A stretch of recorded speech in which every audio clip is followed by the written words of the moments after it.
Hello, this is Crystal Racing here. This is me bringing you the news that Fernando Alonso is pretty much on his way back to Formula 1 for 2021 because, of course, news has leaked out from numerous sources such as the BBC, the race, etc. that he has signed a deal with Renault to race for at least next season. Of course, social media has of course brought a very mixed reaction because Fernando Alonso is a very divisive character, and I myself, well, I think you know my reaction. I'm kind of a bit sour about it, if I'm going to be honest. Yes, the guy is talented, but of course, Fernando Alonso loves to moan and get angry when things don't go his way. But why have Renault brought Fernando Alonso back for what will be a third stint at the Enstone-based team? I mean, yes, of course, he is by far their most successful driver, having managed to win 15 races at his time. Well, 15, I'm trying to count, 17 races at his time in the team. Of course, 2 World Championships. And, of course, all those, but most of all, Renault need to justify their place in Formula 1 to their corporate board.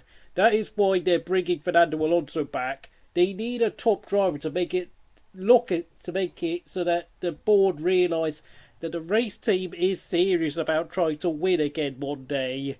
Of course, Renault sold their team around 2010-2011 to the Jedi Group, who renamed it Lotus for 2011 and 2012. And then, of course, Renault came back in 2016, but since then they've not been successful. And as you could have seen last week at the Austrian Grand Prix, their car broke down again in Ricciardo's hands, and in the hands of Ocon it just wasn't very quick.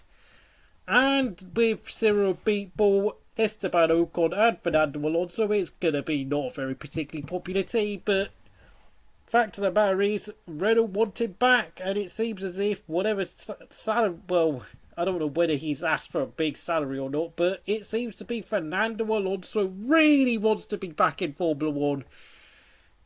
Of course, he's been spending the past few years doing all sorts of things such as sport car racing in the WEC with Toyota, winning Le Mans 24 Hours twice with them.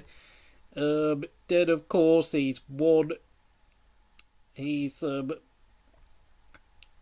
24 Hours of Daytona. He's, of course, raced at the Indy 500. Of course, he tried qualifying last year, and that ended disastrously because McLaren made such a mess of their effort last year. And, of course, he's going to be racing with them at the Indy 500 in August again for McLaren, this time using a Chevrolet engine. And having said that, though, it does seem as if that probably will be his last attempt to really try and go for the Indy 500 because, of course, the fact that he burnt bridges with Honda means that he will not be able to get Andretti to prepare a car for him. So, really, in many ways, he tried, if he does win the Indy 500, then that's his Triple Crown done. But, of course, if it's not, then, well, frankly, I think he's given up on it. Well, I think basically 2020 Indy 500 will be his last attempt at actually doing it, which, I mean, I think he doesn't want to just try and keep going on with the whole Triple Crown thing. And will his return be to Renault will be successful? Well, maybe, yeah, he'll be still driving as well as ever, but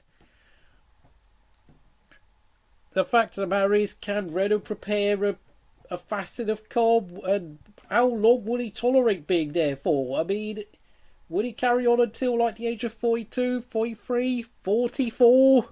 When is his drop off? When is his his driving peak gonna finally disappear? I mean, once his peak goes, I mean, is he just gonna carry on for the sake of it? Who knows?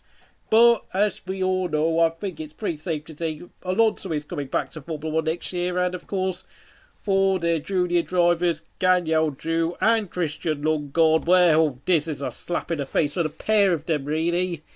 Daniel Drew looked very quick last weekend at Austria before his car broke down, getting pole position, leading the feature race. But of course he didn't score a point because of course on the sprint race he was sent to the back of the grid after his car broke down in the feature race. Whilst Lundgaard finished 4th and 5th at the feature and the sprint race. He's currently classified 7th in the Formula 2 Championship right now. And having said that, Lundgaard is only 18 years old right now, so I think Formula 1 is a bit too soon for the Danish driver. Was Daniel Zhu, despite his flashes of speed, is not a particularly impressive driver, I have to say. His junior results have seen him. I don't think he's ever finished in the top 5 since his 2015 Italian Formula 4 campaign, because 3 years of Formula 3 saw him win just 2 races and finish in the championship 8th twice. He finished 7th in last year's Formula 2 championship, picking up 5 podium finishes, but and a pole position at Silverstone, but never won a race, and he never finished second either. So there you go, really. So I think really Lundgaard's the one that is probably their real future bet for Renault, not Daniel Zhu, to be frankly honest. So if you enjoyed this video, please like, subscribe, and of course stay safe. I'll see you again next time.